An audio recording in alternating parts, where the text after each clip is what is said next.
2025년 내 계좌에 세금 폭풍이 몰아친다는데 혹시 이것 때문에 밤잠 설치는 분들 많으시죠? 괜찮습니다. 오늘 이 복잡한 변화의 소용돌이 속에서 길을 잃지 않고 오히려 이걸 기회로 삼을 수 있는 아주 명쾌한 항해 지도를 저와 함께 그려보시죠. 요즘 투자 커뮤니티 보면 난리도 아니에요.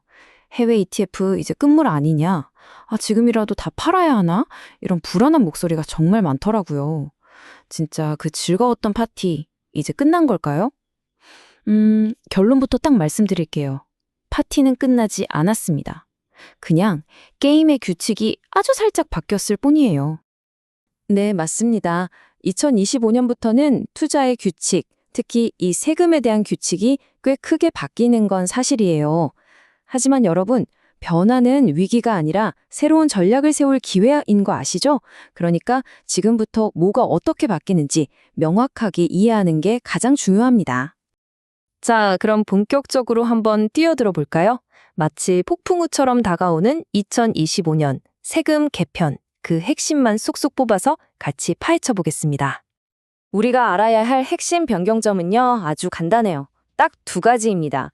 이 두 가지만 확실하게 이해하고 나면 앞으로의 전략을 세우는데 전혀 문제가 없어요. 복잡하게 생각하실 필요가 전혀 없습니다. 자, 첫 번째 변화입니다. 바로 이 배당세 환급 제도가 사라진다는 건데요. 여기 슬라이드가 정말 한눈에 보여주죠. 예전에는요, 미국 주식에서 배당금 100원이 나오면 미국에서 먼저 15원을 떼잖아요. 그럼 한국 국세청이 이걸 돌려주고 다시 우리나라 세율인 14%를 적용해서 14원을 떼갔습니다. 그래서 최종 세금은 14원이었죠. 그런데 이제는요, 그냥 미국에서 15원 떼이면 그걸로 끝입니다. 국세청이 환급해주는 절차가 아예 사라지는 거예요. 그래서 최종 세금은 15원이 되는 거죠. 뭐 간단해지긴 했는데 사실상 세금 부담은 아주 약간 늘어나는 셈입니다. 그리고 두 번째 핵심 변화, 우리가 TR, 토탈 리턴 ETF라고 부르는 상품 있죠? 이 상품의 가장 큰 매력이었던 자동 복리 마법이 일부 사라진다는 점입니다. 원래 TR ETF는 배당금이 나와도 세금을 바로 안 떼고 자동으로 재투자해줬잖아요. 이걸 우리가 과세 이연 효과라고 부르는데 세금을 나중으로 밀어주니까 복리 효과가 어마어마했거든요. 근데 이제부터는 배당이 나오면 해외 세율로 세금을 먼저 떼고요. 그 남은 돈을 우리가 직접 재투자해야 되는 방식으로 바뀝니다. 조금 번거로워진 거죠. 자, 여기까지 들으시니까 괜히 들었다, 걱정만 더 커졌네 하시는 분들 계실지도 모르겠어요. 하지만 정말 괜찮습니다. 세금이라는 파도가 아무리 거세져도요, 투자의 거대한 바다를 지배하는 근본적인 법칙은 절대 변하지 않거든요. 이제 그 폭풍 속에서 길을 잃지 않는 법을 알아보겠습니다. 투자의 현인 워런 버핏의 이 말, 이런 세금 제도 변화처럼 시장 규칙이 복잡해질 때 오히려 더 강력한 등대가 되어줍니다. 잔파도 같은 제도 변화 하나하나에 일희일비하면서 예측하려고 애쓰기보다는요, 그냥 위대한 기업들의 집합체인 시장이라는 이 거대한 배에 올라타서 장기 항해를 하라는 거죠. 이게 바로 우리의 흔들리지 않는 중심축이 되어야 합니다. 이 슬라이드 한번 보세요. 블랙 먼데이, 닷컴 버블, 글로벌 금융위기, 코로나 팬데믹까지. 와, 정말 인류는 수많은 위기를 겪었지만 S&P 500 지수는 언제나 다시 회복하고 꾸준히 우상향해 왔습니다. 단기적인 세금 변화가 이 거대한 흐름을 바꿀 수는 없다는 거죠. 진짜 중요한 건 이 흐름에서 내리지 않고 계속 올라타 있는 겁니다. 85%. 이 숫자 안에 장기 투자의 거의 모든 비밀이 담겨 있다고 해도 과언이 아닙니다. 과연 이게 뭘 의미하는 숫자일까요? 바로 다음 슬라이드에서 그 강력한 비밀을 확인해 보시죠. 이거 정말 놀랍지 않나요? 우리가 S&P 500에 투자해서 얻는 총 수익 중에 무려 85%가 그냥 주가가 올라서 번 돈이 아니고요. 바로 그 배당금을 재투자해서 얻는 복리의 힘에서 나왔다는 사실. 이게 바로 투자의 심장입니다. 세금 제도가 조금 바뀌어서 배당 재투자가 살짝 번거로워졌다고 해도 이 강력한 성장 엔진의 본질 자체는 변하지 않는다는 거예요. 우리는 절대로 이 엔진을 멈추면 안 됩니다. 그렇다면 이 변치 않는 원칙을 우리 현실에서 어떻게 실천할 수 있을까요? 우리에게 필요한 최고의 무기는 바로 꾸준함입니다. 시장을 이겨보겠다고 타이밍을 재는 게 아니라 시장 안에 굳건히 머무르는 기술이 필요한 거죠. 그 기술이 바로 정액분할 투자, 우리가 흔히 DCA라고 부르는 전략입니다. 예를 들어 매달 월급날 나는 100만 원씩 S&P 500 ETF를 사겠다. 이렇게 딱 정했다면 주가가 오르든 내리든 신경 끄고 그냥 기계처럼 사는 거예요. 그럼 비쌀 때는 주식을 조금 사게 되고 쌀 때는 많이 사게 되니까 자연스럽게 평균 매입 단가가 낮아지는 아주 스마트한 효과가 있습니다.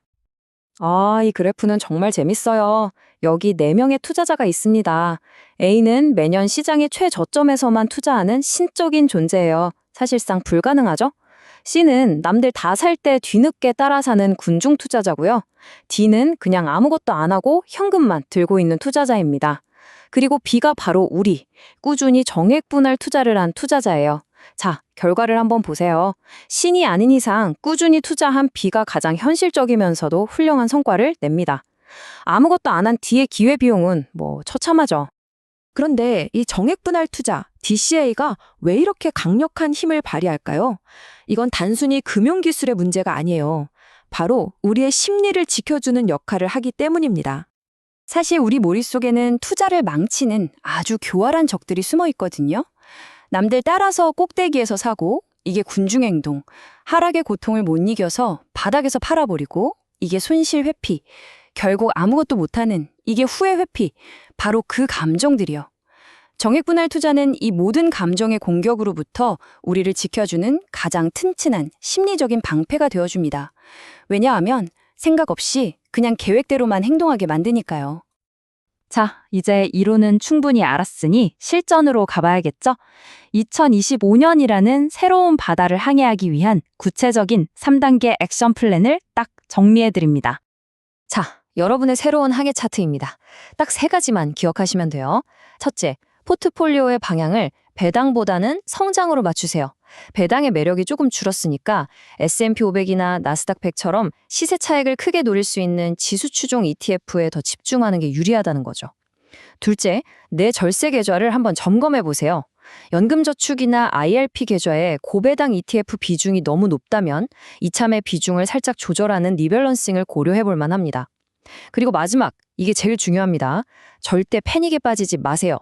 이 제도는 2025년 7월부터 시작이고요. 그 사이에 또 보완책이 나올 수도 있습니다. 섣불리 매도 버튼 누르지 마시고 차분하게 상황을 지켜보는 지혜가 필요합니다. 그리고 이걸 꼭 기억해 주셔야 해요.